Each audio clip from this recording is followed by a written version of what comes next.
Gino, I'm proud of you. Thank you. What? You're a good boy. Gino, I love you. Why am I a good boy? You did this. I watched this terrible movie. If you watch Metropolis, you very much get the idea of, oh, they're taking all of these ideas from this Final Fantasy anime and actually, like, doing them well. I'll believe it when I see it. Jury's still out. Okay, man, are you ready to go? I'm ready to go. Now, come on, now crank this motherfucker up.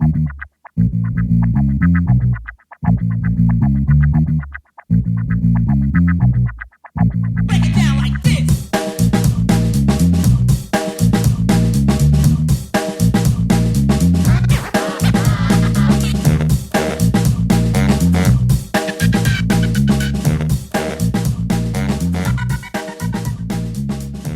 Hello, Internet. Gino, that Pinguino Grieco here again with another episode of Deep Listens, and today it is time for us to once again go on a final Film-stasy adventure, because we played Final Fantasy V as the last Final Fantasy game we covered in our ranking of fantasies, and it was brought to my attention by Jeff and ZP that there is a tie-in movie with Final Fantasy V, which I did not know. Most people don't, because it only came out in Japan, and Square Enix has completely abandoned it. It actually did release in the United States. It released in the United States. Okay. Well, this movie has been buried in a way that few movies have, and it is hard to find. It is one of those movies that is so bad That's what we're talking about. It's available on YouTube, and no one has tried to take it down because the copyright is worthless. That is where we're at. So we are discussing Final Fantasy Legend of the Crystals, the most generic possible name for a Final Fantasy property. And to discuss this, I am joined, as always, by my Final Fantasy companion, Chris, ZombiePie Redacted.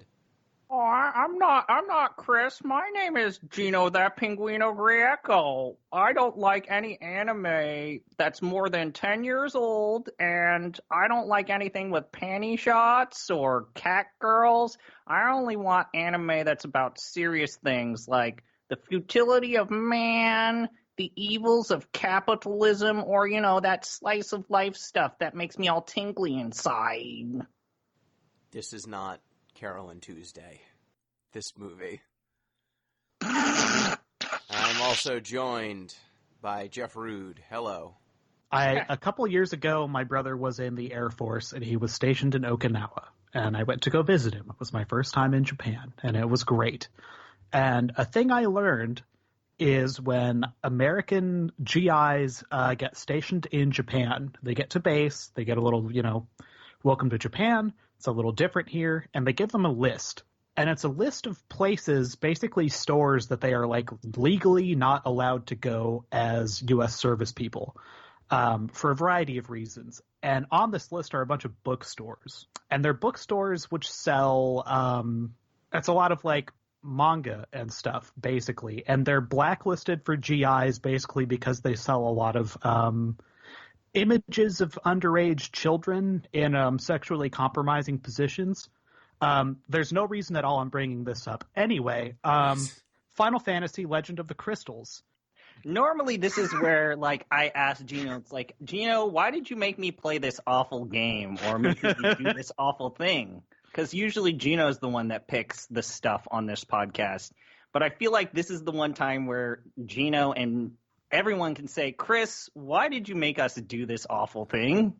And usually when you make me do an awful thing that's so awful, it doesn't get to a podcast. For example, the forever never to be released Nekopara coverage that will never happen, that never is going to be spoken of. However, this movie, we have to rank it. So we're going to talk about it. Yeah, it's part of our heritage as gamers, basically. Yep. This thing is, okay, so we did the video podcast series for Spirits Within, and I think that we all agreed that the worst thing you could say about the Spirits Within is that it's only worth remarking upon when you look at how it almost bankrupted Square and caused the company to just turn into dust. And it was visually stunning at the time, though dated now. This thing is worth remarking on because of what it has inside. there are things where it's like, you know what? I'm just gonna put this out here. I think Gino, you should nominate this for the Platypus Award because it should not be. It should. 100%. This thing is. We watched this thing, and I believe I saw this, and I didn't know what Final Fantasy was because, again, we've talked about this. I came to the Final Fantasy franchise late in life when I was in my 20s. I did it thanks to you. Gino. I believe I saw this, but I only saw the first half of this, and we'll talk about why that's kind of good. This thing should not exist. But it does, and I'm so happy it does. So with that resounding intro, just a reminder, if you want to get in touch with the show, you can do so at DeepListensPod on Twitter, deeplistens.libsyn.com. We've got comment sections and deeplistenspodcast@gmail.com. You can also support the show on patreon.com/deeplistens, and that will get you access to our community Discord and a variety of game of the week content and game nights and stuff like that. So do so if you want to hear about, if you want to steer us towards whatever next Final Fantasy mistake we're going to have to watch or play. So with that out of the way, let's dive in. ZP, what is this movie? Why is this movie? That's a great question. I think I have most of the answers here based off of the incredible amount of research I did, but and like a shocking amount of research. So, anime, it's a thing. It was inspired by this man called Walt Disney and this young gentleman named, what's his name? Tetsuo. Help me out here, Jeff. It's not Tetsuya Nomura. Osamu Tezuka, who basically is considered the father of manga and anime because he created this television show called Astro Boy, as well as, starting the manga revolution with New Treasure Island, Astro Boy, Princess Knight, and Kimba the White Line. And then he even, branched out in terms of adult-oriented series like Blackjack, Phoenix, and Buddha. So I mentioned the start of anime because this came from the studio known as Madhouse, which had kind of gotten its start in the early 1980s, which is widely regarded as the first great anime boom. And so there are two things that are happening. 1980s, anime is finally starting to proliferate inside and outside of Japan. You're starting to get the first wave of anime films, television programs into Western audiences in Europe, as well as it is just on fire, churning out. It's like a majority of some of the major networks' television programming. So this studio, Madhouse, on its A game. Before this happens, they are known for their pre-2000s. They're known for two things. They are known for doing the television series for Trigun and Cardcaptor Sakura. Wait, they did Trigun? Yes. Shit, and Cardcaptor Sakura? Both of those are great shows. Mm-hmm. Yeah. Gino knows that Cardcaptor Sakura is almost like Buffy the Vampire Slayer before Buffy the Vampire Slayer, and Trigun is one of the easiest to recommend animes for people who say they don't like anime. Yeah, those shows are good.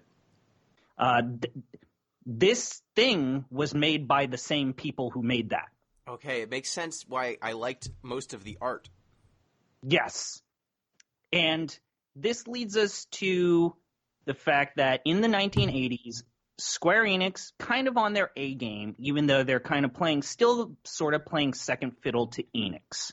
Squaresoft Enix, at this point. Squaresoft is kind of still playing second fiddle. We haven't quite hit that period where we get to Final Fantasy VI, where basically they supersede Enix both creatively and, artistically, because, Dragon Quest is kind of still a big deal during this period of time and will continue to be a big deal. But Square Enix, kind of a well-known name in Japan and outside of Japan. Squaresoft. And Madhouse is also, with the release of Trigun, Cardcaptor Sakura, and in the 1980s, they got their start as mostly being a theatrical release-only studio. Yeah. They did Captain Harlock. They did a lot of these classic anime movies in the 1980s. Neo Tokyo. Barefoot Gen adaptation. Yep. And part of the reason is that their creator, or one of their co-founders of Madhouse, was this man by the name of Rintaro, who apprenticed under Osamu Tezuka and basically was trained professionally as this classically trained, hand-painted anime artist. He basically is credited as doing a lot of the early directing for Astro Boy's first television series, which again is incredibly important in that it popularized anime as a genre.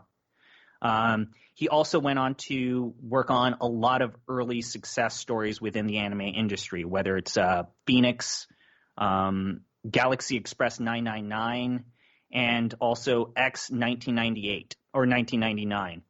And he's going to continue to be a part of the anime industry and still kind of works here and there. But the reason why I'm kind of dancing around my words and having a hard time expressing it is we are well past the 1980s boom of anime, and we are now transitioning into the 1990s to the late 1990s, which is when this thing, Final Fantasy, The Legend of the Crystals, happens.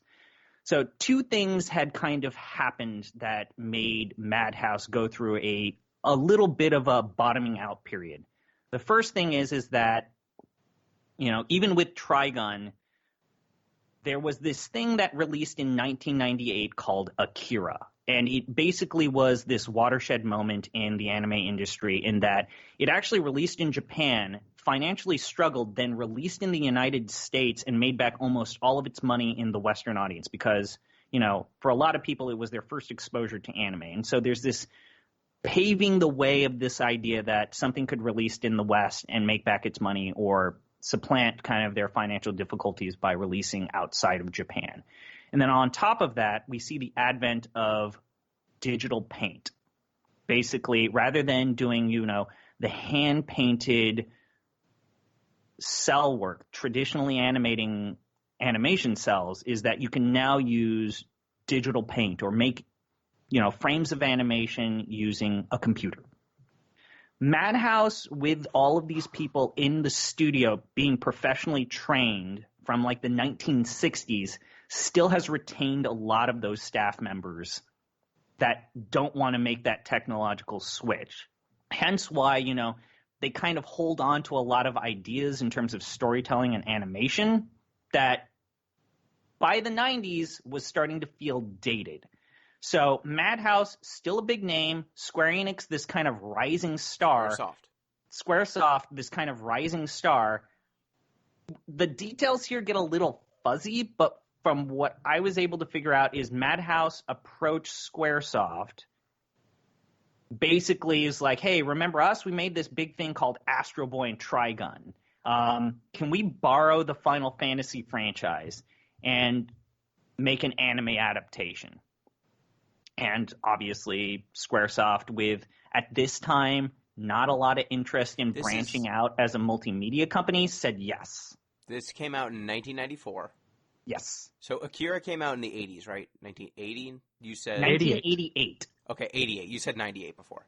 Oh, I'm sorry. It's 88. So placing this in the early 90s, comes out. This is canonically, the sequel to Final Fantasy V. Correct. This movie takes place 200 years after the events of Final Fantasy V. Everyone we know and love is dead. Everyone we know and love is dead. It is set on the same world. We see there are name drops of a lot of the locations from Final Fantasy V. And nothing is right. No, nothing is right. Everything is broken. This movie follows Linnele and Pritz. Linnele is the descendant of Butts from Final Fantasy V, or Bartz, as he is named, in subsequent English versions. But as far as I know, his name is always Butts. And Linnele is on a journey initially with her grandfather to check on the wind crystal, which is the one that Bart's kind of is connected to spiritually, because there are problems cropping up across the planet that seem to be tied to the crystals. So her and her grandfather want to check on the wind one to make sure that everything's okay. And Pritz is some asshole from her village who's hitting on her. He's young. He's the young. Clearly has feelings for her. Yes, he's in a the very young, tsundere 1990s way. I don't know if you've seen Naruto, but he's Naruto. Yeah, he also bears a uncanny resemblance to the character Manjimaru from Tengai Makyo 2, which, for those of you who don't know, it was a seminal disc-based JRPG series. It was basically the first disc-based JRPG series. So much so that I actually tried to look if there was any cross-pollination, because that series basically had its roots in sort of like, we want to be a cross-media thing. I haven't found any, like, for sure staff cross-pollination, but, like, look up virtually any still of, like, Manjimaru's face, like, grimacing in action versus Pratt's, and it's like, oh, y'all may as well have stenciled this shit. Though, it's also fair to say Linnalee and Pritz are the most generic-looking characters possible. Yeah. Yeah, there's... Pritz has a giant katana, and he has just a real generic look about him. Linnalee, I have a note in here that says she is all legs. She's wearing an incredibly short skirt. And why exactly do they have her wear a short skirt, Gino? We'll get to that. Yeah, we actually did a little bit of home. We just watched this a couple hours ago in my house. There's a story there. But there's a general rule we found. It's that if you are female in this world, you don't get pants. You don't get clothes. You get clothes, but you don't get pants. You don't get pants. There is one woman in this entire movie that has her legs covered below the knee, and she's a queen. Yes. She gets to wear a dress. It's uncanny. It is uncanny. So yeah, this OVA begins attempting to make you remember that Final Fantasy V is a game that you may have played if you lived in Japan in 1992. And they play the music from Final Fantasy V in the opening credits. It's one of like really about 4 or 5 actual ties to the Final Fantasy V universe and the whole thing, and it's about a minute long. And if you're watching the amazing English sub version of this, which is up on YouTube, as opposed to the dub, you're introduced to some of the worst font choice I've ever seen for a fan sub in like the universe. It is so goddamn bad. Leads us to why we were able to watch this show on this movie. I don't even know. So first off, we should talk about how this is an OVA. And for those that don't know, OVA means original video animation, meaning that this was released on a physical VHS tape that was sold separately and never released either theatrically or on television. This is straight to video. Imagine any Disney sequel. That is the quality we were talking about here. Yes, but also it's important to realize that while direct-to-DVD, direct-to-VHS is viewed derisively within, the Western and especially in the United States, in Japan it's a very common occurrence, and it's not viewed as derisively as, this is just gutter. I'm going to see this in Walmart. I'm going to see this in that giant pile of DVDs in I mean, it's more of like CVS. It's more of a thing that sort of fell off the bubble economy, basically. Like, there's an OVA of this manga that I like, and it's basically like the equivalent of like $500 US to go buy these 2 VHS tapes, but it's totally worth it because I really, really want to watch this Megami Tensei 90-minute trash thing, which, oh my god, that one's really bad. So anyway, we kick off with this OVA intro, which is like one of 5 real homages to the thing. And we're rapidly introduced to basically half of the protagonist squad in about 3 minutes. Yeah, it's Linnalee and Pritz, and then her grandpa. They're going to go to the Wind Crystal. Linnalee wants to leave Pritz behind Linnalee's grandpa wants to leave Pritz behind because he's a klutz, and he doesn't think that he should be allowed anywhere near the wind crystal. But then He's they a get into hot-headed And he's actually right. yeah. Yeah. But Pritz follows them. First, he tries to catch up with their boat, and he jumps up and down so hard that the dock that he's standing on collapses, and it's hilarious. He falls in the water. Then he chases after them in his motorcycle, and the motorcycle crashes. Speaking of which versions did you guys watch? Did you watch the subtitle or the dubbing? The sub. I watched the sub as well. Just real quickly, the dubbing version of this thing is kind of I'll be very quick, is worth remarking upon just because it's interesting. So, for those that don't know, there is a U.S. release where they take all 4 chapters and release them across 2 VHS tapes. Yes. The thing is that it was done by a company known as Urban Visions that went bankrupt in 2016. And virtually everything that they had was bought by a company. And this is one of the few things that they had the rights to that was not bought. So if you want to watch this and not have a guilty conscience about pirating it, you can actually do everything because everyone's just let the rights of this expire, as Gino said. But the voice cast, if you do watch the English dubbing version of this, it is about, I want to say, 50 to 60% of the voice cast of the original English dubbing of Tenchi Muyo. Oh, yeah. Pritz is voiced by Tenchi, and then Lenali is voiced by the Miko, the little shrine maiden queen princess person. Yep. And then everyone else is basically different characters from Tenchi Muyo. Well, yeah. I mean, and the characters are almost all characters from Tenchi Muyo, basically. Yeah. That's about the level of characters we're working with here. To put a bow on the U.S. distribution of this thing, too, and then I swear to God, let's get running through it. This is like the second Final Fantasy piece of media that my now wife encountered in like 1998 after playing Final Fantasy VII.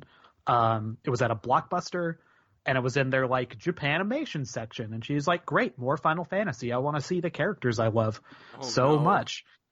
So going from like Tifa and Barrett to Pritz, and everything else that happens in this, and Rouge, and Valkus. Remembered as far as the Chocobo in the desert, and then the rest of it was totally blanked out. So this was a mind trip. Yeah, we're pretty much already there. Speaking of Chocobo desert, they get attacked by a monster that comes out of nowhere, just burst from the ground. There's a random encounter.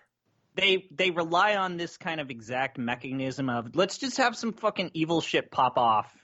Yeah. Just reasons. We need an action sequence. Yeah, not a lot of mooks, a lot of big bosses. So a giant monster shows up. Linnalee tries to summon a one of the few things of Final Fantasy V that's in this movie is her summoning a chocobo. That's familiar. I actually had to double take because I was like, this is a weird interpretation of a chocobo. It turns out there's some Amano key art of chocobos that basically looks like this weird, hairless, fleshy, pink bird thing. Yeah, there's a Final Fantasy II key art, Amano key art, that is this weird, fleshy, pink bird. Like the original chocobo key art looks like this. But which leads to a broader question. Did these people play Final Fantasy games? Yeah, that leads to the broader question because, like I said, the key art that looks like this is from Final Fantasy II. This is 5. This is several years afterwards. And there are also a number of characters in this movie, in the world that this movie's set in, that have key art that you can find if you wanted to know what they look like or how they behave. And we'll get to it, but I don't think they looked at it. I don't think they've played Final Fantasy V when they made this. But she summons a chocobo. Her and her grandpa try to ride away from this monster on the chocobo, but then the chocobo pieces out because it is scared. They're going to get eaten, and then who would show up but Pritz and his giant stupid katana, and he cuts the monster's head off. A Nodachi, if you are so inclined. Oh, sorry, it's a Nodachi. My bad. He's got a very large Nodachi. He cuts the dude's head off and then strikes a cool action pose, and now Pritz is rolling with the gang. During the encounter, Linnalee's grandpa gets hurt. They have to drop him off at a hotel or some shit, And then Lily and Pritz continue on their way to the Wind Shrine. This is a thing that is like Final Fantasy V. You have your main male protagonist, and you have your kind of 2A female protagonist are partnered up now. Yeah. It's like another subtle hint that maybe one of them had like heard their child talk about Final Fantasy V. Maybe. Yeah. And so they continue on their journey to go to the Wind Temple, and they're riding in Pritz's motorcycle.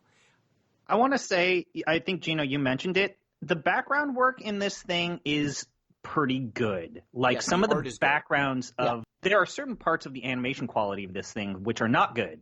But the backgrounds, some of them are just decadently done.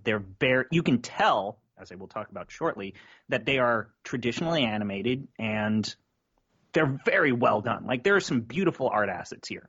Mm-hmm. There are. Talented people worked on this. I don't think they played Final Fantasy V, but they were talented. So we encounter, on the way to the Wind Temple, a gang of pirates. You might remember pirates from Final Fantasy V, but this is 200 years after the events of Final Fantasy V, and pirates have changed. Pirates are into some stuff now. Pirates have changed. Pirates are all on Backpage now. But they are still a threat. And a pirate gang in a giant pink flying fish-looking airship. It's a pufferfish. A trans-flag-colored spaceship thing. Yes. Show up, and they are the pirate crew of Rouge the Bat. Not actually Rouge the Bat, but kind of dressed like Rouge the Bat. What if it was? I would describe Rouge as an S&M queen. Yes. And her gang of all-female mooks. Yeah, of big, thick women. Like large, positive women. Yeah. Bodybuilder women wearing what appear to be 3D goggles. and cat ears. And no one's allowed pants or shirts. They are basically all wear tight leather bikinis. But they also all look like S&M queens. Yeah, they have arm guard, like they have some like arm covering, but yeah, it's just basically a bra and panties and boots. And Rouge's weapons of choice is obviously a whip. A whip. And she comes to steal Pritz's motorcycle with her airship. Yeah. Because Which leads, can. like, Pritz to be like, why are you this, like, more or less points it out, like, this is real dumb, like... We don't have any money. Like, what do you want? And she's like, you have a motorcycle, though. I'll steal that. And then Pritz takes the fight to them in a pretty cool sequence. Like, he drives away on his motorcycle and then jumps over the top of the airship and drops bombs on them from above. And then gives them the stink eye and drives away. The anime stink eye, to clarify. The anime stink eye. And that makes Rouge a mortal enemy. So they continue on to the Wind Crystal. And wouldn't you know it, there are puzzles as they are trying to discover the Wind Crystal. The first puzzle is when they get to a desert that is not mentioned in Final Fantasy V at all, ever. And also, I don't think anywhere on the map of Final Fantasy V near the Wind Temple, which exists on the map, is a desert. There's no deserts near there, so... They even got the location wrong. Like, there is a desert in Final Fantasy V, but it's not the Wind Crystal we're trying to find. It's worth noting, too, like, so it's like, okay, so, like, the geography's all fucked up, whatever, it's a shonen show, that's fine, it can go wherever it wants. But then they just show you the Final Fantasy world map a couple times. They do. So it's like, they betray that in a way. It's like, you gotta pick one of these, you know? Sometimes it's like, here's the world map, and I'm like, oh, I recognize that world map. I've seen that one. The best part is when, like, they have, like, little dots that are moving around on the world map, and it's like, they're at this giant lake, and then it juxtaposes to them at this desert. Like, it's wrong. It's all wrong. And, like, when they show the world map, we're in the United World, right? After the events of Final Fantasy V happen. But the world map, remember all of those, like, islands kind of dotting the bottom that connect? Yeah, it's a big chain, They form a chain after the world gets fused. In the world map in this movie, they're still islands. So, like, no one in the animation studio played this game. Like, none of it makes sense. It was tectonic forces moved them. It was erosion. Great point. Gino, a wizard did it. It is 200 years later. Maybe some other stuff happened. They're in a desert on the way to the Wind Temple. Yeah. You're also forgetting the part where, like, they get stuck in a sandstorm, and this is when... that's what I was about to say. Oh, we right. get to the sandstorm on and the desert. she has to fly. So she realizes, Linnelly realizes that the secret to getting to the Wind Temple is to give in to the sandstorm, not to fight against it, but to become one with the sandstorm. And it is here that we are introduced to the third protagonist of this OVA, which is this young woman's underwear. Yes, because Linnelly, like I said before, she is all legs. I would say her skirt goes roughly up to like the this bottom. 13-year-old has like Bayonetta proportions. Like, it's ridiculous. Yeah, she's all legs, and her skirt goes up to maybe her upper thigh. Like, she's failing the index card test. And by that I mean, like, the index card would go from like her hip down. Like, her skirt is shorter than an index card from your waist down. It is ridiculous, and she flies with the wind. She paints with all the colors of the wind, and as that's happening, it's just gratuitous upskirts. Which is disappointing, because this is also the part of the like impeccable background work. Like, the actual desert and the temple, beautiful, but here, center screen, paint shot. Like, and there's so many ways you could depict this in a way that would capture like joy and like adventure and She's like flying. The childlike wonder of being able to fly on the wind as if a bird. And they do it in this skeevy way, and me and my wife are both like, oh my god, like, wow, they're really lingering on this. Little did we fucking know. Little did you. We know. are just getting started. There's maybe 30 continuous seconds of just staring at her butt. Cannot say enough. When I said woman before, I misspoke. She is a child. She's a child. She looks like she's maybe 13. Yes, maybe 11, 12 even. Important to note, director Rintaro worked on Doraemon with Tezuki, and that was well known for having like underage girls just upskirts. Here's a vacuum cleaner. The vacuum cleaner ate your clothes. There's. This movie is needlessly horny. This might be the horniest movie I've seen in a long time. Yeah. But at least, as we will visit later, it returns the favor, because our male protagonist is running around in his underwear quite often as well. Twice, yes. But this is, like Jeff said, this is the introduction to the third protagonist, and this Linnelly's butt, the third protagonist, as the descendant of butts, it's actually canonical. It makes sense why her butt would be hanging out all the time.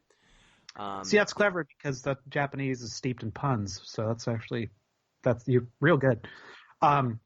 So it's going to keep coming back. But we make our way to the Wind Temple after we solve the riddle of flying in the wind. And the Wind Temple is hovering. It looks nothing like the Wind Temple. No, because nothing at all.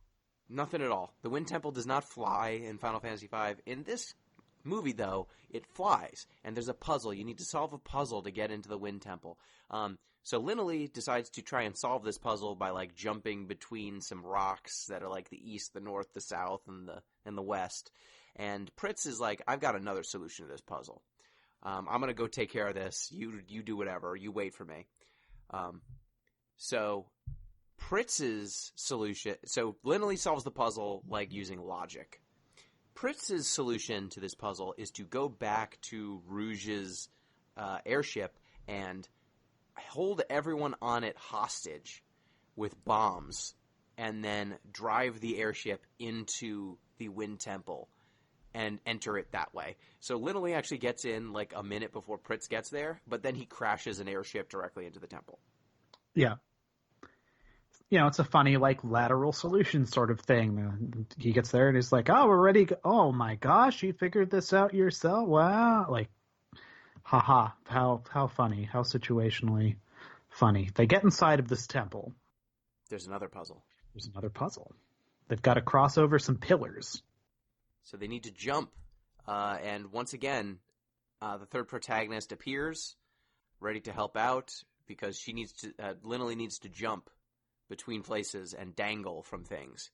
And thankfully, the camera knows that the place to be is below her when most of this stuff is happening. She makes a leap of faith, and that causes the floating pillars, which do not appear, cannot say it enough, in the original game, to align themselves, and then they get to the crystal. When they Again, pretty impeccable visuals, but you still have these really awkward, lecherous, like panty shots, butt shots, and just lingering shots on her body. But again, location-wise, beautiful art. Beautiful art. Yeah, it's a cool idea. However, the one thing that I just want to bring up very quickly, it is around this time when I realized that, and I think Jeff saw this, when I realized that there was film grain. And film grain was random, which suggested that, hey, it's not just like YouTube messing around with the original transfer of the video. Like, it was all little specks and spots all over the place. And then I kind of like stopped and like looked at it using YouTube like frame by frame, and I realized that this was shot on film, meaning that this thing was hand painted frame by frame traditionally, as if it was like Princess Mononoke, like hand painted frame by frame. And there are even times where you can tell that it's like this weird marriage of limited versus full traditional animation, but it is hand done. It's on film cells, which even in the 90s, like I said earlier, there was a very concerted effort to almost immediately adopt digital paint. Like Adobe changed the game, and like it just lowered the production like time by a significant amount. But this thing used film. Which is just, oh my God. Yep. This painstaking work was done because to enable such amazing sequences as the wind crystal shooting into Linolee's chest, becoming one with her, and then her butt begins to glow. It's like Sting, like the Sting sword from Lord of the Rings, but it glows to warn her. I think it warns her that when she's in trouble, her butt glows. Yeah, and it's it ain't subtle, y'all. It's not like there's a weird underglow coming from her behind, like euphemism. It's literally just like camera right up in that hole. Yeah, it's right up in there. It's not like you see the glow through the clothes. Yeah. If the butt is glowing, the butt is visible. Yeah, like full frame child ass glowing. Unfucking cool. Painstakingly drawn on the film, really using all the resources to the best of its ability. So as they leave the Wind Temple, Pritz and Linolee encounter Valkus, the leader of like the airship brigade from the Tycoon. Iron Wings, the Iron Wing. The Iron Wing of Tycoon. Everyone remembers Tycoon from Final Fantasy V, that location that everyone remembers where Lena and Ferris are from. And he captures Linolee and Pritz because someone has gone and stolen the fire, earth, and water crystals from Waltz, Karnak, and the fourth place, I forget its name. And so he is trying to make sure the wind crystal does not get stolen. Little does he know that Linolee has the wind crystal sealed inside her tummy. So they get captured. They get flown back to Tycoon.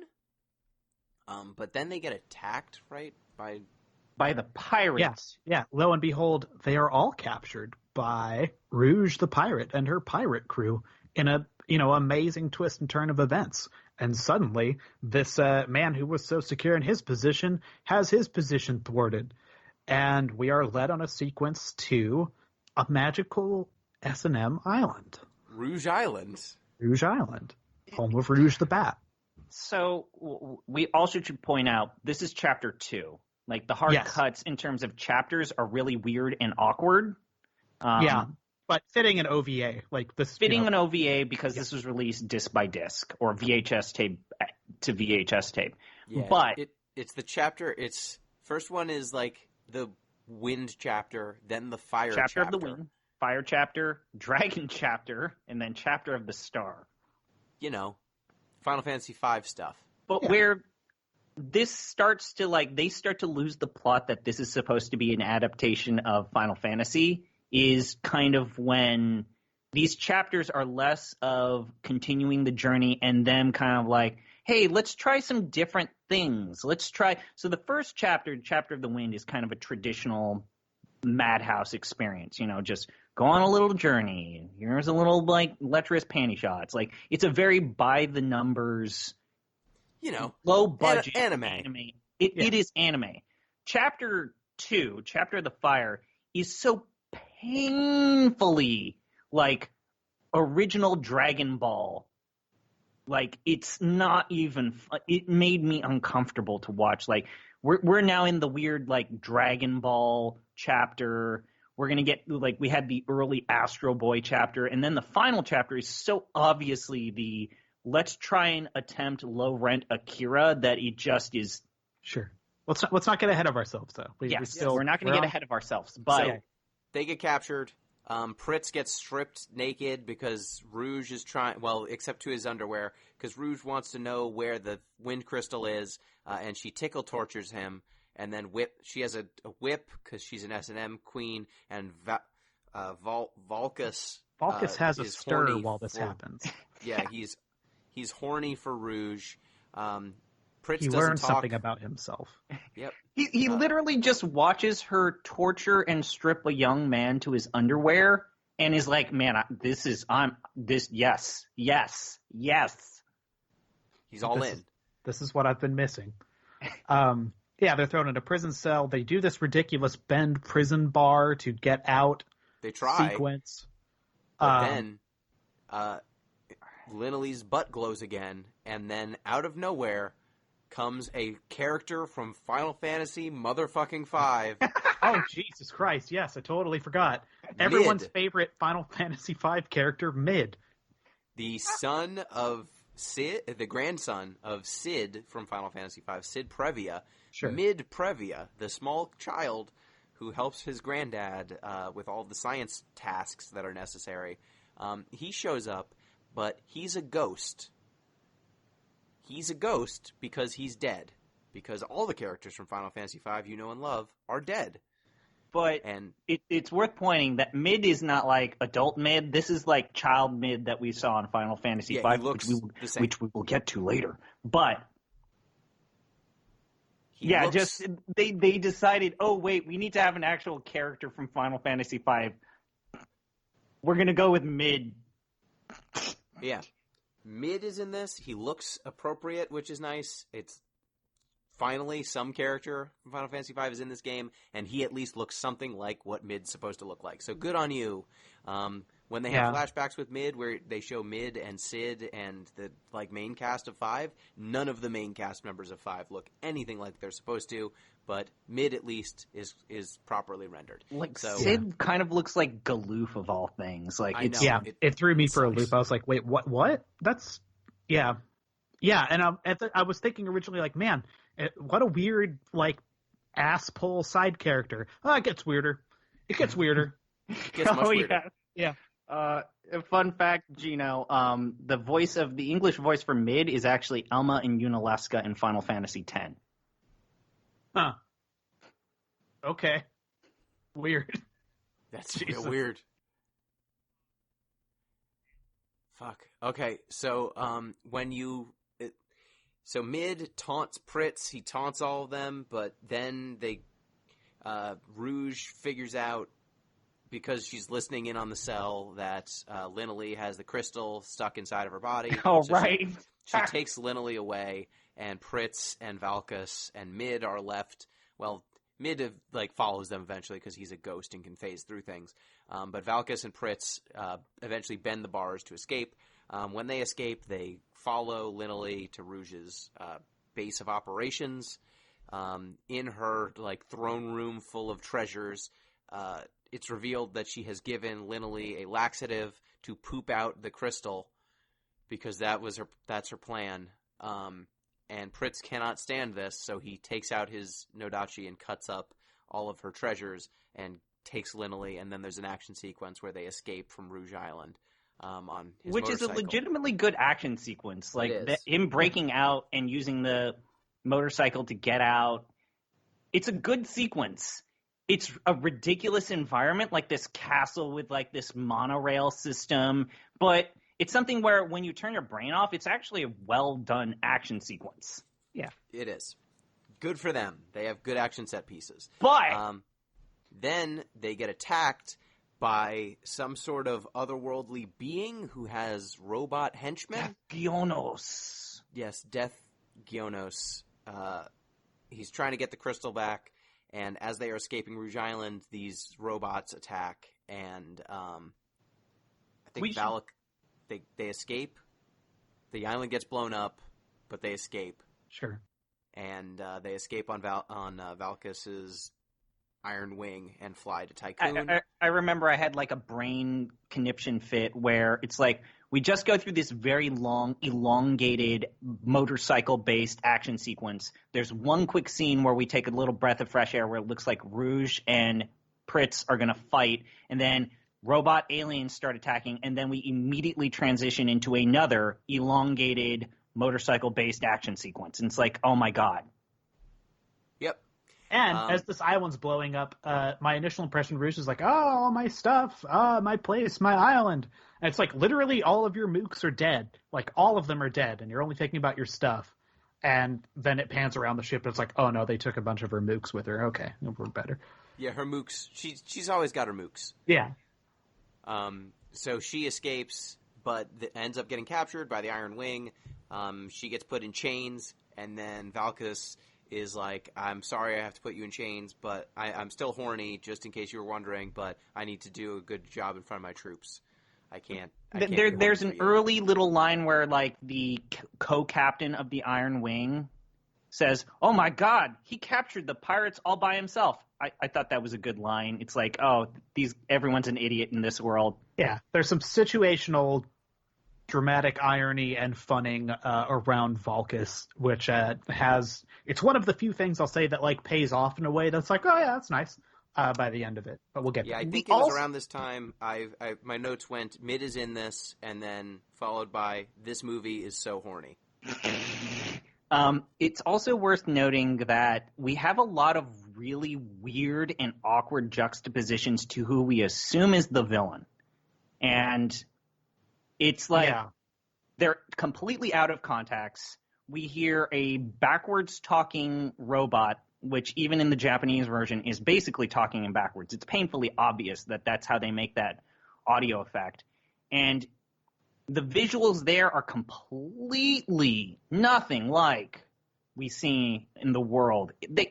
They are cyberpunk Akira visuals.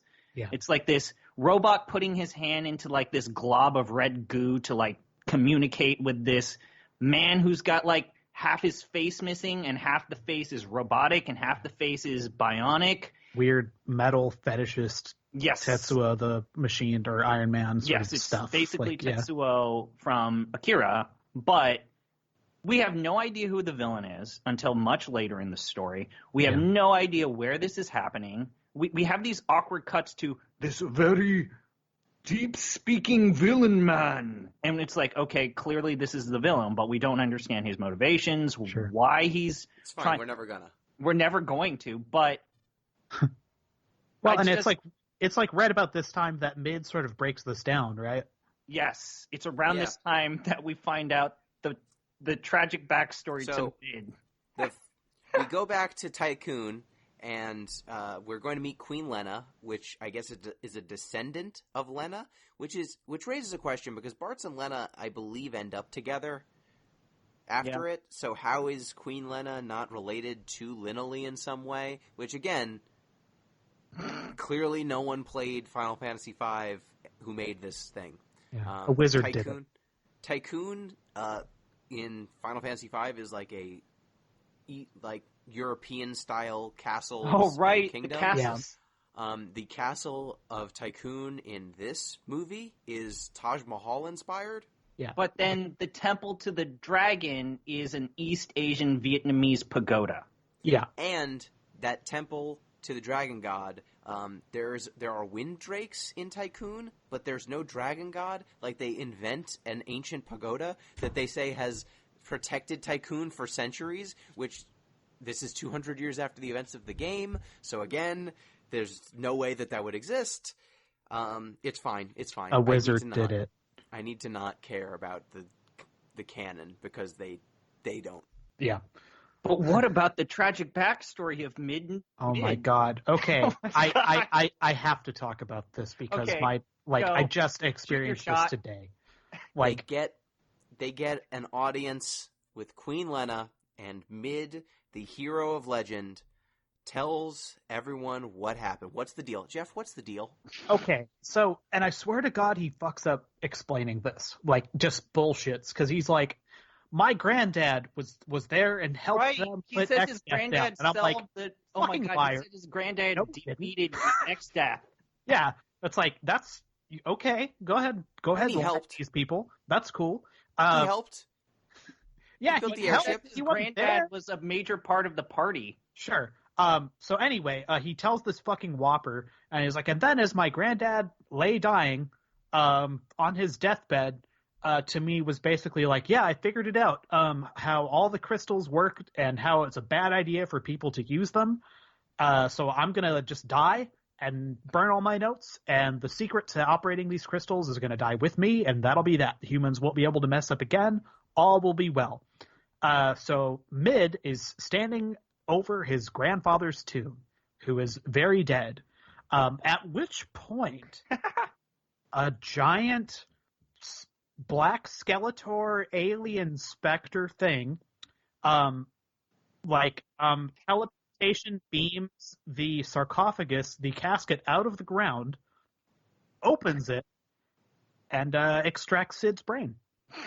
He shoots a laser beam at Sid, rips Sid's brain out, and then says, hey, Mid, I'm going to do some evil. I don't need you, grandchild, and shoots a laser beam through Mid's chest. He spirit guns and shoots Mid dead. This child. They straight up kill a child. Ice a child. They After steal he steals Sid's the brain. zombie brain while it's still fresh, and then they kill his grandson. Yeah.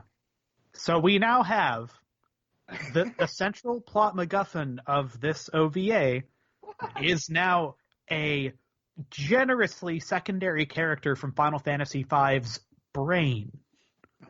This is now the fulcrum upon which the entire universe balances. It's like literal dead guy body part.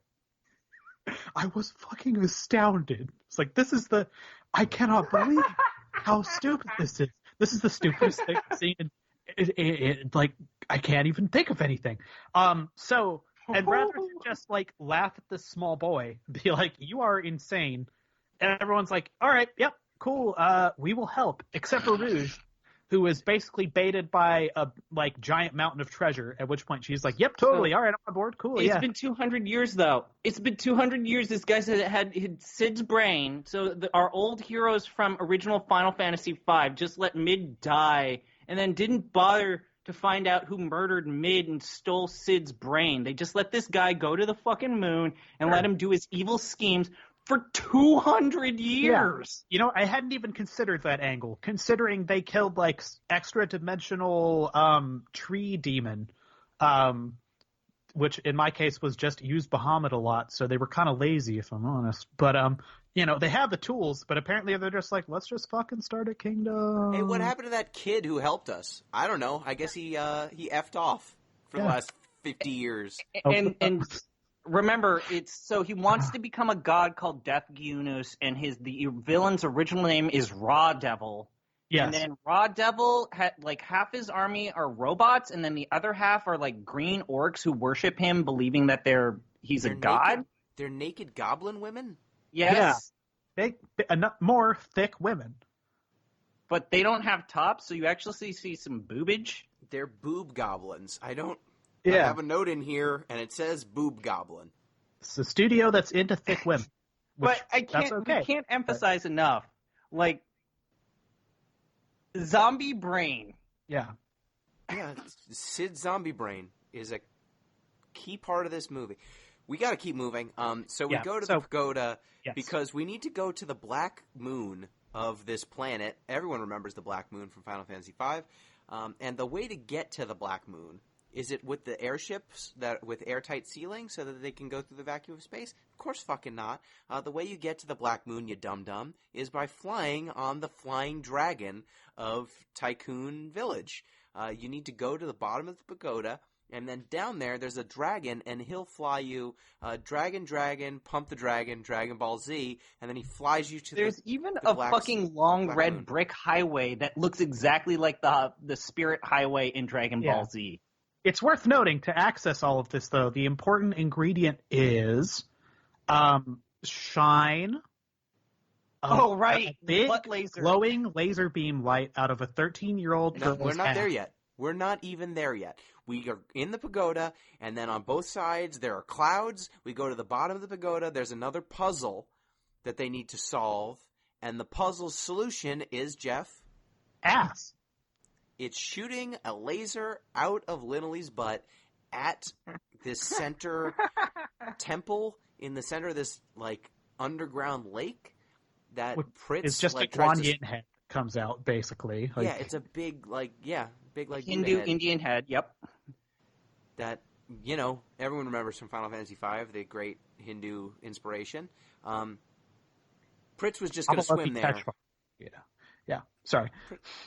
Pritz was going to swim there, but Linnelly shot an ass blast at it, and it moved up out of the water. And so they go inside, and it turns out that the flying dragon's like this little shitty dragon, and they get attacked by some of the mooks. And then eventually Raw Devil himself. Yes, and Linnelly gets captured because she gets captured a lot in this movie. And Pritz tries to save her, but he fails. She gets captured, and now Raw Devil has all of the crystals that he needs. So he starts extracting the crystals so that he can power himself up by putting each of the crystals in a big light bulb. Each of them gets their separate light bulbs, and then Linnelly's in one of the light bulbs. Yeah. And he runs electricity through them. Okay, and then starts... but Gino, you're skipping some spot.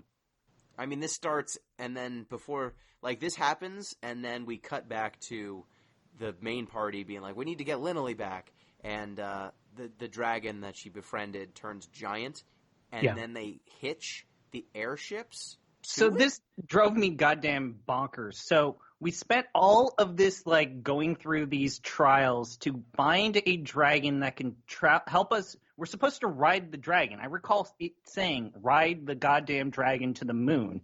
Instead, they hitched their airships onto the dragon and have the dragon tow their ships. So why not just use your ships in the first place if they can exist in the vacuum of space? Because you need the dragon to fly you to the moon. It cannot be overstated. When that dragon little, he cute. He a little cutie. He's such a doofy looking dragon. It doesn't even look like the Windrakes from Final Fantasy V. Oh, not at all. They refer to it as a It's like a Windrake. weird amalgam of like a Chinese dragon with the antlers and then like a Western, like big fat, like Peter and the Black Cauldron sort of dragon. Like weird mashup. But when it baby, it cute baby. When it big, it's scary. Big, scary. Little, cute. A little bug-eyed, gross out. So yeah, they get their ships towed by this dragon to space in a series where they already established that the way to get to their planets is with a whale. That's a Final Fantasy IV reference. So yeah, they fly to space. They get into it. They get attacked by the alien. I guess robots. we learn a little bit about Raw Devil, where this is where we get like, oh my god, they tried their best to make something that resembled Akira, because there's a lot of so far it's been a kind of like a lighthearted adventure with a lot of like family friendly stuff. Yeah, and then panty shots. Chapter 4 S&M. body horror. Yeah, so originally it was all panty shots of 13-year-olds and S&M queens, and now we're at the body horror part of the movie. There's just like a rib cage that's open with intestines growing out of it. Sid's brain, it big. Yeah, He's just a huge Smart brain. man. It's a Smart gross cookie, big guy. brain. Yeah. Like we have multiple parts of cutaways where like Raw Devil turns on the machine to turn himself into like, the horrible abomination from Mass Effect 2, and he's like puking blood, and he's like, I am becoming my full form. Yeah. But it's like his body is like writhing and he's puking blood, and like you just see a level of detail to his viscera that just it's gross. Yeah. And like very the gross. music, specifically, like I guess if this were like a Western animated movie, or even like some of those Japanese animes or video games get into this, but like when you're depicting like really big evil, you go for like weird ecclesiastical music, like Western choral singing, organs in the background to sort of evoke like Catholic imagery or whatever. This is like Japanese shrine singing, like yeah, like which probably just comes off as trope appropriate, I guess, if you scan Japanese culturally. But if you are not deeply steeped in that sort of shit and you just basically know like anime level Japanese culture stuff, this is like just 100%. Oh, they watched Akira and we're like, let's just do that. Like it is just the chanting of Akira and like the last 20 minutes of it. It's like the most derivative shit you have ever seen. I will say that some of the best lines in the whole movie come up here. One of them, when they are flying away from their planet, Rouge and her mooks stare back at their planet and they go, "Our planet's round." Yes. And they're freaking out. They're like, "No, where are we? Well, we got to be on the top, right? We want to be on the top of the planet." And they're freaking out because they did not have to contemplate whether the world was round before. Like, so that sequence makes me think that maybe they didn't play Final Fantasy V, but I think they played some of these, like a Dragon Quest or something, because that's like steeped in a very specific, like these flat worlds or whatever. Like that landed for me. Like I got a belly laugh out of that. Like that was funny. That's video game funnin' right there. That's good, clean funnin'. There's another line, but we'll talk about it later. At this point, like Valka, everyone gets out of their ships. They go to combat. Like, Valkas and the gang go on the ground to get Linley back. The Iron Wing has, like, a protracted air battle with the space robots of the bad guys. Valkas gets 2 machine guns and just starts shooting shit. The reason why he starts shooting shit is because they blow a window out in his ship and they injure Rouge, and he's like, not my baby! Bleeds. Her boob bleeds, and then he starts shooting everything with machine guns. Starts doing crazy things, and Mid says, another one of the greatest lines in this movie, "Love makes one insane," which is really good. From the mouths of babes, right? You know? Yep. They fight their way up to the giant space light bulbs. They free Sid. They cut his brain free of the big they just kind of monster. kill the thing. It takes about 30 seconds, and you're like, wait, what the like, really? It's Which, super like, easy, of course, that's not it. But it's like kind of uncanny how quick, like, the first form or whatever gets beaten. I do want to say they must have played a JRPG, because this evil fucking Raw Devil Death Gunos guy has, like, multiple forms, and they try to, like, adapt that. Yeah, the trope is there. The problem is that this thing is fucking disgusting. It's awful. I hate it. So Rouge and Linley get captured, like, 3 different times. And every time they get captured at this point, like, it's the final confrontation, and Rouge gets, like, incapacitated or captured. Remember how he captures Linley, and, you know, I was like, oh my god, please do not, like, strip her naked, and now I have to deal with this half-naked girl. They replace her clothes with a onesie skirt thing that is just as short as the skirt that she was wearing. Yeah. Yeah, so, Valkas and Pritz, they find Linley. There's a great sequence where she's zonked out and she kicks the shit out of Pritz. Like, just pretty good animation. Just hands him his ass for like a minute. Yeah, punches him like 3 times, knocks him down, and then just like it does a jumping like like Multi-kick attack. Yeah. Yeah. And then Like she's Liu Kang from Mortal Kombat. Anime Yes. fighter bullshit. Mid snaps her out of it with his ghost breath. Literally. And she comes to. They're going to escape, but then Literally gets captured again, which causes Pritz and Valkus to step up and do their manly duty to save Rouge and Literally. The boys fight. It's really great. The boys fight and the women swoon. But then Mid, sacrifices himself to hold back. Does he? He tries. He says, I'll hold him off. You guys get out of Well, here. and here's my favorite line in the entire movie. Is she's like, watch out. You might actually, you're in danger. You could die. And he just turns back and is like, I'm already dead. Yep. I'm a ghost, you idiots. So he buys them 2 seconds. Then they have to actually fight the big boss. And they manage to win because Linilee's wind crystal goes from her into Pritz because Pritz is the real hero. And he needs the power to defeat the big bad guy. And they combine their energies to make a gigantic chocobo wave. Yes. And this chocobo, some of these chocobos start flying out of her. And Yes. some of them are like, hell yeah. And some of them are very much like when the Roadrunner is trying to stop so he doesn't run over a cliff. Ankles buried into the ground, leaning backwards like, oh shit, oh shit, oh shit, oh shit, oh shit. Yep. Don't throw me at that. The chocobo wave, you'd think that's what defeats it because they combine their powers, but it doesn't. So Pritz cuts this dude with his big sword, and that's how they win. They shoot him with bullets, and they cut him with a sword. None of the ancient wisdom contained in the crystals, which is the one thing about 5. None of that shit. Sure. None of the ancestor, imagine how much cooler this would be if literally Butts and the gang showed up and were like, you can do it. We'll power you on. Yep, there's so many different ways they could have, but yeah, no, just, they literally just hit the attack command. Or they swap jobs. That would be cool.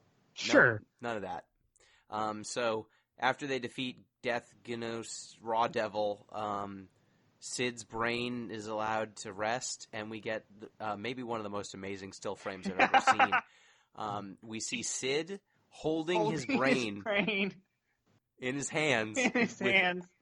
With all the other heroes from Final Fantasy V who look nothing like what they look like in the game. Not even the key art, really.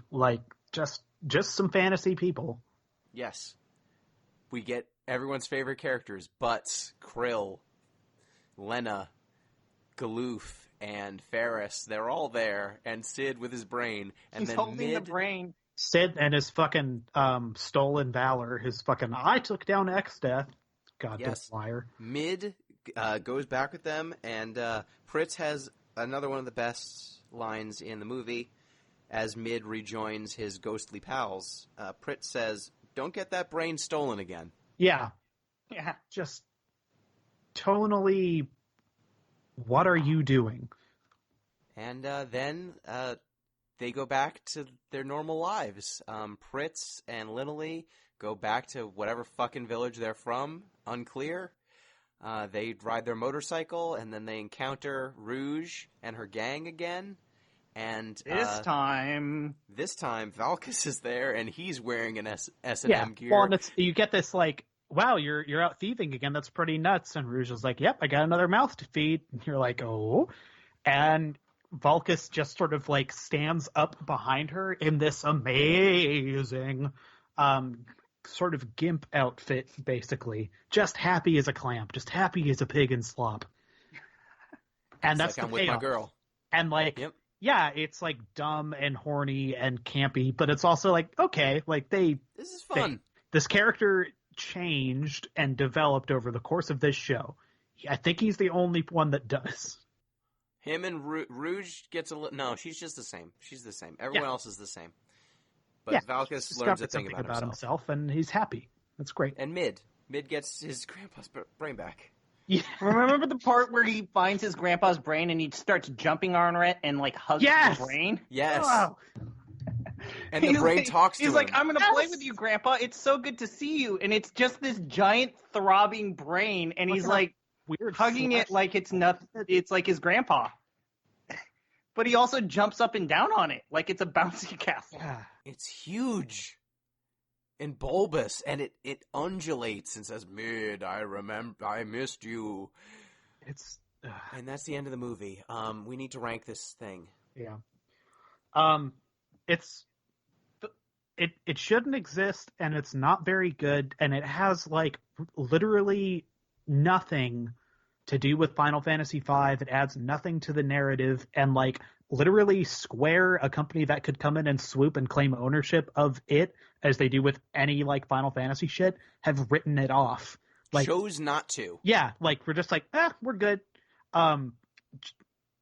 It's bonkers. It might be one of the craziest things I have watched in a good long time. Yeah. And as someone who goes out of their way to watch crazy anime stuff of questionable quality, this is up there. This is I've certainly, we kind of talk about how this thing has multiple inspirations. I've seen all of these chapters before and what inspired them. I have not seen something have all of these parts into one thing. It's a heaving monstrosity, much like the heaving monstrosity you see at the end of this movie. Yeah. But I just want to say one quick little thing. So the staff, the people who made this thing, Madhouse was kind of like on it, not necessarily on its last leg, but the Generation 1, the founders, the people who created Madhouse, were kind of on their way out. This thing didn't do it, obviously so, because it comes and then it just immediately disappears. All of the staff of this thing, this is what I looked up, went on to make one last go at it. They were going to animate it traditionally. They were going to go bonkers wild. They're going to take these robotic themes, organic themes.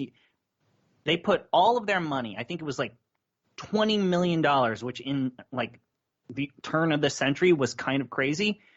So Rintaro takes this team and makes the 2001 movie Metropolis. And so for $15 million at the time that it was made, this is 1 billion yen. So not an insignificant amount of money. It was an adaptation of the manga series by Osamu Tezuka, and there's a reason why I'm mentioning this, because both of you are like, I don't think they watched or played anything related to Final Fantasy. So when this movie came out, Rintaro was interviewed. It's like, hey, what does this have to do with the manga? Is it a continuation? Does it have anything to do with the 1927 German silent film of the same name? And then he shared a story about how the original manga was made. And this is basically, he's explaining like, the answer is no, but let me tell you why no. So he talked about how Osamu Tezuka, when making the manga series Metropolis, was in a movie theater when he was a kid. And there was the movie poster for the 1927 German silent film Metropolis. He saw that movie poster. He was enamored by the movie poster. Never saw the film, but was like, I want to take the idea of that movie poster and make a manga. And he's like, that's going to be my approach to this movie that I'm making. I'm going to take a couple of the visuals and do my own thing. So I can only imagine that is exactly what they did here. They saw some of the art. They saw some things. They basically scoured the internet. They maybe even read like a quick brief from Square Enix. And was like, yeah, we're going to borrow this idea, do this, do that. But basically in this interview, he's like, the way that I was trained, this is the director of this and Metropolis, is if all I do is adapt the source material literally, what's the motivation to watch my beautiful work of art? You don't need to adapt it literally. You just need to be familiar with it, Sure. so that it's not completely incongruous. I'll just add before we rank this as an addenda that I'm learning right now Madhouse was apparently the studio of record for one Satoshi Kon, basically for all four of the like films he is known for. Yes, they're credited on. Excellent. So Perfect Blue, Millennium Actress, Tokyo Godfathers, and Paprika. They still exist. They did the Black Lagoon anime adaptation, Death Note, Wolf Children, and they even did something that Gino said he liked. This is the same studio that went on to make One Punch Man Season 1. Oh. So they still exist. They're owned by Nippon TV. They basically got bought out by Yomiuri Shimbun Holdings. But no, they still exist. And they've made the transition to digital paint. They're not doing the same old, but yeah, they're still a widely respected animation studio. It's just in that transition from traditional animation to digital paint, they had this very awkward period where it's like, oh God, what are we going to do? We have all these old guard that don't want to learn the new ways. Yeah. What you're saying is this movie is the movie equivalent of Final Fantasy 13. It is that awkward transition period where where the old guard is gone, or they're phasing out, and the new guard is phasing in, and no one knows what they're doing. I think I know the old what guard you're was trying still to there, do. but they're like, how about we try all of these things that these young guns are doing, but we don't understand why these young guns did it in the first place. But yes, sort of, yes. So let's take a look at the list. Yeah. Once again, our current Final Fantasy ranking list is as follows. Final Fantasy IX, the best Final Fantasy, followed by 10, 7, 8, 5, 12, the trading card game, 1, 10-2, Final Fantasy The Spirits Within, Mobius Final Fantasy, Final Fantasy X-2 Last Mission, Final Fantasy II, and the worst Final Fantasy product we have experienced is Final Fantasy XIII. So Let's start with this the movie bottom. is better than Final Fantasy XIII because it is an hour and a half. Yes. I think this movie is better than Final Fantasy II because it is an hour and a half, and I laughed occasionally. I laughed a lot on this thing. Yeah. Yeah. Okay. It's schlocky, it's campy, it's a bunch of tropes. It is strung together. crazy. Yeah. It's crazy. Cosine. It's Sid better Zombie than Brain. Okay. Sid Zombie Brain. I think it is better than Final Fantasy X-2 The Last Mission. Yeah. Yep. That's a bad Chocobo's Mystery Dungeon game that also makes a story that we know and love worse. I think that this is now in a fight with Mobius Final Fantasy. I do not know if it is better or worse than Mobius Final Fantasy. Mobius is a free-to-play game that apes a bunch of other Final Fantasy games and strings them together into a free-to-play card game system. It mostly just steals your time.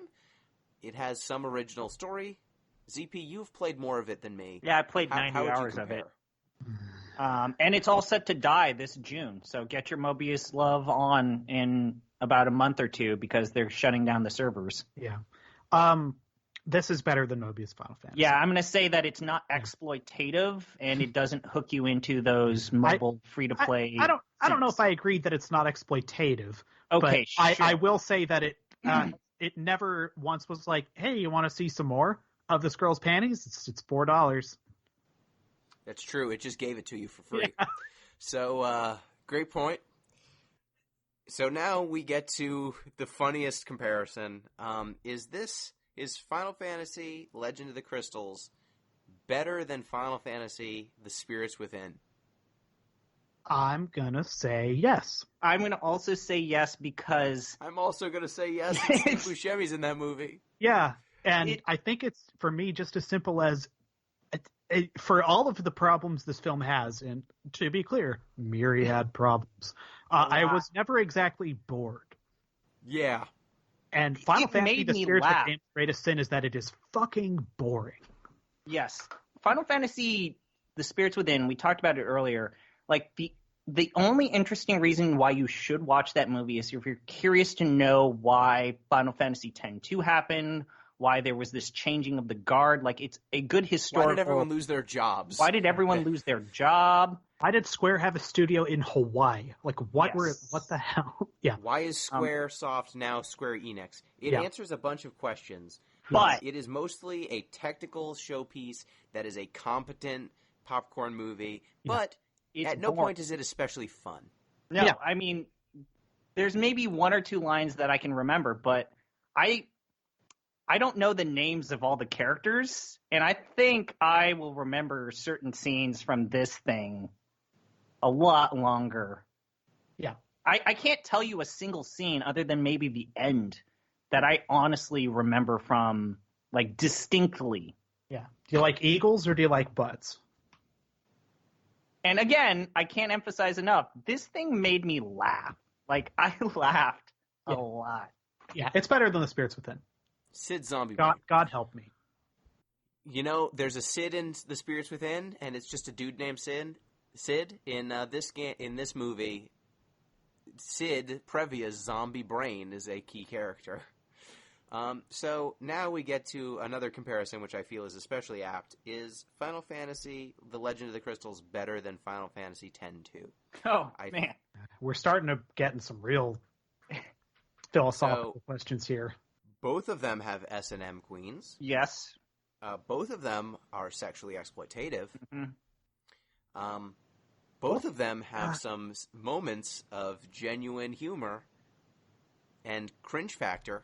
Yeah, both of them speak to a certain perversion, like, which you can situate culturally or not, depending on how long a conversation you want to have on the internet. Both of them are fun. Yes, fun. Like, big ol' air quotes fun. For both of them. Both of them are sequels to beloved games. Both of them ruin the memory of the game on which they are based. Though I think ruins it less. There are moments that I still think about, like the concert in the rain, for example. Concert's great. The not true ending where she cries while flying into the sky. Great. Yep. That kind of New Yevon versus the Youth League stuff, kind of good. Nuge. Yeah. Forget about Nuge. To short this conversation somewhat, what is directly above Final Fantasy X-2? Final Fantasy 1. Oh, God. Oh, my God. Man. I actually think I might have enjoyed this movie more than 10.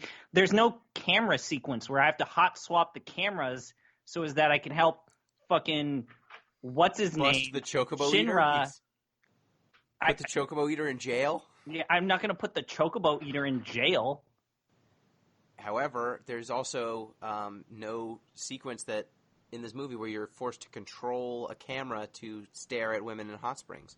But the movie just gives you that scene. You don't have a choice.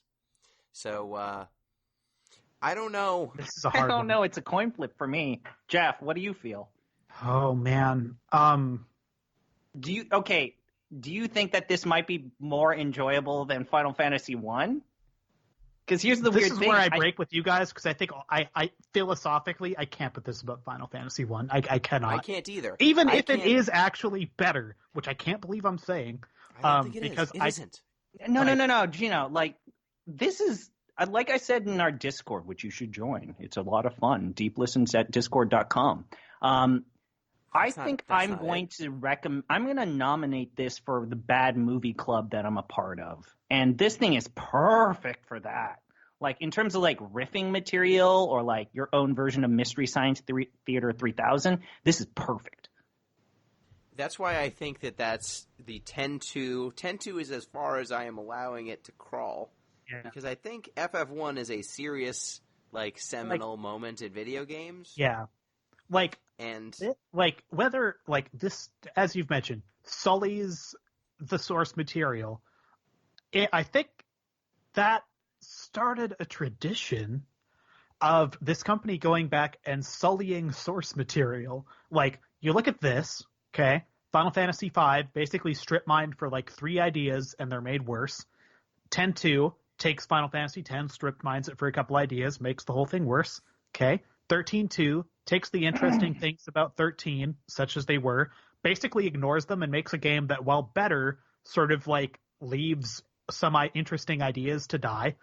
Final Fantasy IV, the After Years, total dumpster fire. Dirge of Cerberus. Like, the entire compilation of Final Fantasy VII, like, it is the Star Trek Enterprise of Final Fantasy. Just like, no one needs answers to these questions. Except for Crisis Core. Crisis Core's ending. Like, I think it goes above 10-2. Just for that. It starts a tradition, accidentally, of them like, you know what would be, let's go muck with it. And it's like, no, just let it be. Just let it be. But I'm not letting this thing go above Final Fantasy 1. I didn't like Final Fantasy 1, but Jesus Christ, come on. Yeah. I think between 1 and 10-2. I think that's fine. That's fine with me. Because I think You get a lot of the same highs and the same lows of Final Fantasy X-2, but this one's an hour and a half. But man, when you find out that there's Sid Zombie Brain, like Sid Zombie Brain is it's so zombie good. So in space. Just a couple of things. Gino, one, please promise me that you will nominate this for the Platypus Award. I can nominate it. I won't guarantee that At it least wins it. nominate it. Okay, I'm penciling this in. Okay. Final. And then also, remember, I picked a thing, so we have to do a different list of rankings. What? I got What? the ZP Made Me Do It tier list.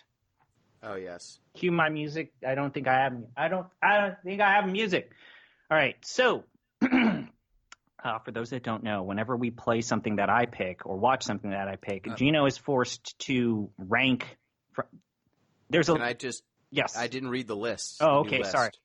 You So do our yours. current ranking, all of the Final Fantasy games and products at this point, our ranking of fantasies is as follows. The greatest Final Fantasy thing is Final Fantasy IX, followed by 10, followed by 7, followed by 8, followed by 5, followed by 12, followed by the trading card game, followed by 1, then new installation, Final Fantasy, The Legend of the Crystals, the Final Fantasy V sequel movie, then Final Fantasy X-2, then Final Fantasy The Spirits Within, the other movie, then Mobius Final Fantasy, X-2 Last Mission, Final Fantasy II, and the last and forever worst thing to bear the Final Fantasy name is Final Fantasy XIII.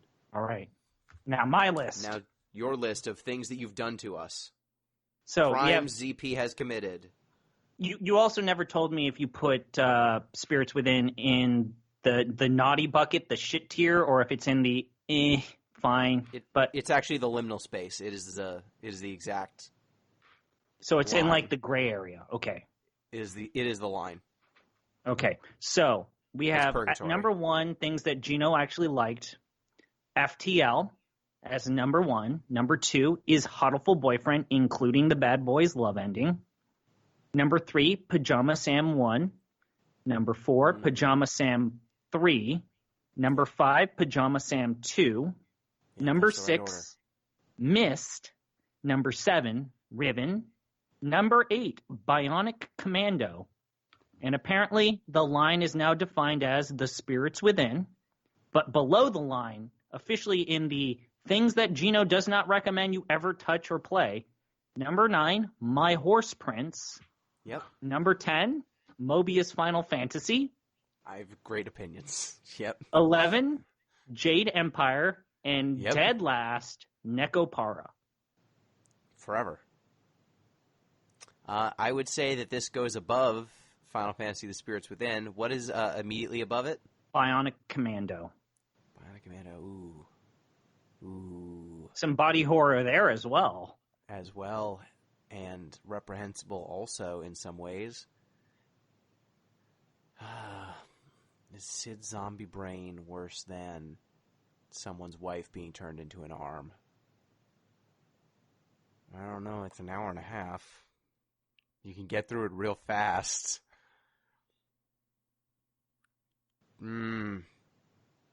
That's a tough fight. Do you want to I'm know gonna what is above Bionic Commando? It's Riven. It's Riven. It's not better than Riven. It's probably better than Bionic Commando, though. Ooh, So I'll say it goes Riven, then Final Fantasy: The Legend of the Crystals, then Bionic Commando, then The Spirits Within. So I think our overall recommendation is if you like Final Fantasy and you've got some free time, it might be worth watching just because it's so bad it's good. I think that Yes. we as a group have to at least definitively say this is officially the definition of so bad it is good. Yes, it is very well done art with a very generic plot line that somehow has been stapled to the Final Fantasy name, but bears little resemblance to the source material in any way. But the ways in which it evokes, it just takes the ambling corpse of Final Fantasy V and juxtaposes it as needed. Literally a rambling corpse. Yes, it's great whenever the words leave the mouths of the characters, and it's like, that's not what that means. Oh, you monsters! But Sid's zombie brain, though. It's great. There are moments, they are so anachronistic to the source material that it actually becomes funny instead of upsetting, because it's just so clear that they did not give a fuck about any of the source material that they acquired. So good. This movie's not very good, but it is entertaining. It is the Tiger King of movies. Yeah.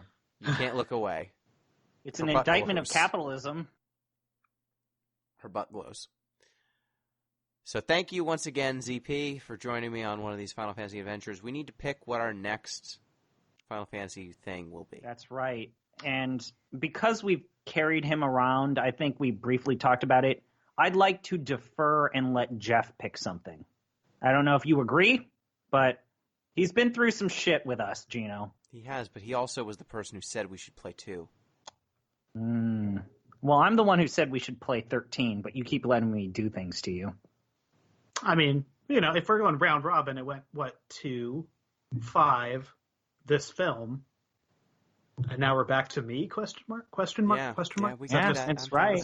How the universe works? That checks out. Well, I'm going to give you two a sort of devil's choice, I guess. I'm actually going to give you 3 things to ponder, and we can maybe let the viewer find out when we record the next session. So things to ponder, and we can talk about it. Either, get ready for any one of these 3, ladies and gentlemen, Dirge of Cerberus. Oh, God. Okay. A combination of Advent Children and Last Order, Final Fantasy VII. Oh, fuck. Or Final Fantasy Crystal Chronicles: The Crystal Bearers. Oh, God, no. For the Nintendo Wii. Them's your choices. We'll figure it out later. Ugh. Why would you pick these 3? I thought one of them would be like Final Fantasy XIV, a Final Fantasy VII Remake, 6. But no, you picked garbage. 3 different pieces of garbage. I mean, I don't know. I don't want to tell you what to do, but there should probably be a separate 7 remake thing. I don't run things. You don't. But if things. I did, we'll probably do something like that. I need to get a PS4 to do that. I borrowed we'll figure something out. Just steal one. Yeah. Just go buy a gun and just steal. All the stores are empty. Go buy a fucking gun, Gino, and just steal No it. thanks. No thanks. Gino, No thanks. just go do it. No thanks. Do it. Thank You you. know, I know a listeners. guy in this Walmart parking lot. All you got to do is you got to give him some crack, and then he'll give you a PS4. No thanks. My dad works for So Sony. Anyway, sorry. thank you, listeners. If you want to get in touch with the show, tell us if we ranked this right. Let us know if you watched this movie ever. Anyone can now because it's on YouTube for very cheap. You can write in. You can let us know at Deep Listens Pod on Twitter, deeplistens.libsyn.com. We've got our comment sections and deeplistenspodcast@gmail.com. That's our email address. You can also support the show on patreon.com/deeplistens. Oh, boy. I don't want to play Dirge of Cerberus. Sure you do. It's great. Of all of these play choices, the Bearers? that's the one I want to play the most of these 3. That was my sentence. I don't want to play it, but that's the one I like the most. That of game, these I'm going to 3. just warn you, that game has lecherous panty shots. There's a kaiju butt battle sequence. I've played Dirge of Cerberus before. It's the devil I know. I mean, the other Thank one you, is just listeners. watch Advent Children. Thank you for letting me be on the show again. It's really nice. Thank you, ZP. Thank you, Jeff. Gino, hold me. I'm scared. Till next time, peace.